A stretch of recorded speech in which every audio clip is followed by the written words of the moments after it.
Olá, sou Paulo Carvalho da FBS Sistemas, analista de negócio. Estou aqui para darmos continuidade ao vídeo ensinando sobre suprimentos compras. E como todo início, iremos começar pela área de suprimentos compras, né? No seu módulo. Dentro de cadastro existe a solicitação de compra, que é o que nós vamos falar um pouco hoje. Entrando na minha solicitação de compra, eu tenho de início uma opção onde ele me informa já a minha data e a hora e a situação da compra e quem é o solicitante. Tendo essa lupinha como início do código, que eu poderia consultar uma solicitação de compra já em andamento se eu quisesse, ok? Então, por exemplo, eu poderia escolher qualquer solicitação de compra em andamento, ou eu clico no botão OK, ou simplesmente dando Enter, eu buscaria uma nova solicitação de compra, tá? Porém, nós vamos estar falando um pouco mais sobre como gerar uma nova solicitação de compra. Então, vamos aqui na barrinha aqui de limpar a tela, nós vamos automaticamente limpar a tela, clicar no código novamente e vamos dar início a uma solicitação de compra. No botão novo, ou como o próprio atalho diz aí para vocês, no F6, ou clicando no botão novo, o sistema já automaticamente me manda para a área de centro de resultado. O que seria esse centro de resultado? Seria o centro de custo, o qual eu vou informar a compra da minha mercadoria, tá? Então, eu automaticamente clico na minha lupinha ou no botão F9, né, que é o atalho para toda a lupa do sistema. Eu automaticamente entro numa caixa de centro de custo, que eu posso fazer uma pesquisa, por exemplo, desse centro de custo, que seria o destino da verba da minha compra, tá? Então eu poderia, por exemplo, fazer uma compra de mercadoria diretamente para suprimentos compras, por exemplo, que é o centro de custo da minha área, por exemplo, ou da área que eu preciso do material, ok? Então, uma vez selecionado, ele já me cai no botão de observação. Essa observação é uma observação que eu posso deixar informada do que se trata essa minha solicitação de compra, tá? Quando ela já vem de algumas áreas automáticas, como por exemplo, pode vir a solicitação de compras de um ressuprimento de estoque, que é de uma necessidade de compra, através de um mínimo e um máximo, que nós vamos falar em outro momento. Ela pode vir essa necessidade de compra de uma requisição de material, que é quando alguém pediu algo no almoxarifado, através de uma ARM, e esse material não tinha no almoxarifado, então o próprio almoxarifado startou compras, ou pode vir de um pedido de venda, ou até mesmo de uma área de produção, ok? Dando sequência, então aqui eu poderia pôr qualquer coisa, como um teste, ou compra para consumo, por exemplo. Automaticamente eu sou obrigado a informar a empresa, né? No caso, quando eu tenho mais que um CNPJ, né? Então eu poderia me dizer, no caso aqui eu vou informar a empresa 1, a matriz. Automaticamente eu posso fazer a escolha dos materiais, como eu disse, ou no botão F9 ou na própria lupinha. O sistema automaticamente me pede por descrição, por referência ou por fabricante, por código do fabricante, tá? Então eu vou buscar aqui por descrição, qualquer coisa. Então eu vou dizer que eu vou comprar, por exemplo, uma luva de raspa. Muito bem. Se eu arrastar um pouco a minha barra de rolagem aqui, ó, eu consigo verificar quanto eu tenho no meu estoque, ok? Mesmo assim, eu digo que eu quero comprar. Então eu quero comprar essa luva de raspa, por exemplo. O endereço de estoque ele já traz automaticamente através do cadastro do produto. Quando eu tenho o endereço já pré-cadastrado, ele me informa o endereço de estoque. Se eu tiver mais que um endereço, eu tenho a opção de escolher qual endereço eu gostaria que chegasse esse material, ok?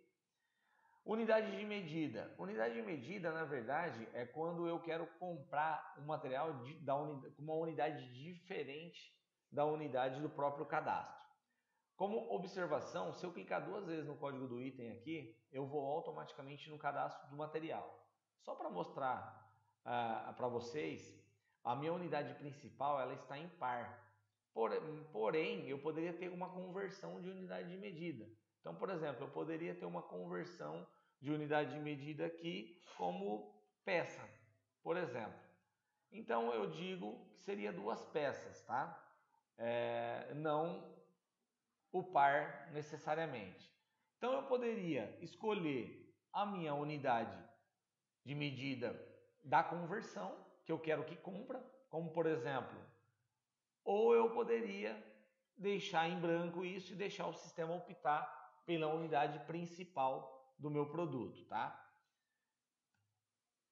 Automaticamente o sistema me puxa o centro de custo que eu informei logo acima, ok? Se eu quisesse modificar esse centro de custo, eu poderia, porque eu posso fazer o centro de custo por produto. Tem a quantidade, que eu posso informar a quantidade da minha compra, no meu caso aqui eu vou dizer que é 20. Essa data prazo, o que seria essa data prazo? Essa data prazo aqui é a data que o solicitante da compra ele necessita do material. Então é uma informação que ele dirige ao comprador. Então, como se eu estivesse precisando desse material, por exemplo, para o próximo dia 22, que é a próxima segunda-feira, ok?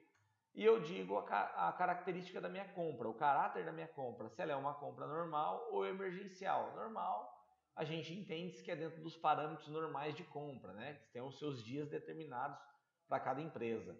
E emergencial é quando eu necessito urgentemente do meu material, ou seja, estou em falta desse produto, ok? Automaticamente, classificação nós não utilizamos, não há necessidade. Valor sugerido é apenas quando eu quero sugerir o valor de compra ao comprador, quando eu tenho noção já de quanto custa esse material. Então, quando ele vai fazer a cotação, ele consegue analisar mais ou menos se está dentro dos preços dos fornecedores ou não. Esse entregar para não utilizamos, tá? Isso na verdade é somente quando eu quero fazer uma compra de aplicação direta, eu poderia comprar e dizer quando chegar no almoxarifado seria para o fulano de tal, mas não há necessidade porque pode ser diretamente pelo solicitante, tá?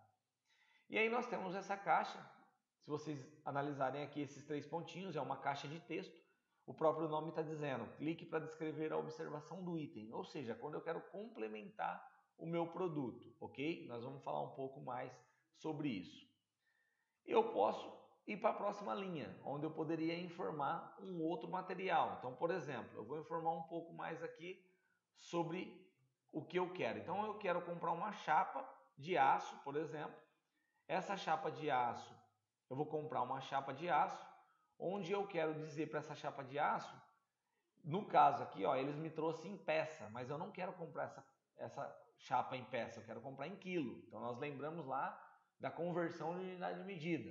Então, eu poderia muito bem comprar isso em quilo, essa minha chapa, por exemplo, eu vou comprar 1000 quilos dessa chapa, quero essa chapa para o dia 22 também, tá? E vou dizer que essa chapa é emergencial e vou dizer que essa chapa aqui eu quero fazer um complemento da descrição dizendo que eu preciso dela medindo 6 metros por 3 de largura. Então isso é um complemento da descrição, é algo que não vai ser alterado no cadastro do produto, e sim somente para essa compra minha, para essa necessidade de compra. Feito isso, nós demos um OK. Neste caso, eu não quero mais informar produto nenhum, mas eu poderia ir para a linha de baixo e assim sucessivamente informar quantos produtos eu quero. Está pronta a minha solicitação de compra. Porém, eu vou apagar essas linhas aqui, ó, no botão. Eu vou clicar na linha que ficou avulsa aqui, que ele pode ver, como vocês podem ver, ele acrescentou o centro de custo, como se eu estivesse inserindo mais linhas. Eu vou excluir essas linhas para que fique apenas as 2 linhas que eu inseri, ok? Feito isso, eu posso gravar a minha solicitação de compras, salvar as minhas informações, ou o atalho do F10, ou no próprio botão para salvar a minha solicitação de compra. Salvando a minha solicitação de compra, parabéns, seu cadastro foi salvo com sucesso. É isso aí, isso é uma solicitação de compra. Em observação, a minha solicitação de compra se encontra em aberto, ou seja, eu não enviei ainda para compras e também não cancelei a solicitação de compras, ela está em aberto. Significa que eu posso ainda inserir produtos nela, tá? Enquanto ela estiver com a situação em aberto, eu posso fazer inserções de materiais ou exclusões de materiais ou até mesmo alterações na minha solicitação de compra, ok? Eu posso estar imprimindo esse relatório de compras para vocês entenderem, tá? Que a minha solicitação de compra tem uma possibilidade de um relatório, que eu poderia estar imprimindo esse relatório para poder consultar essas informações.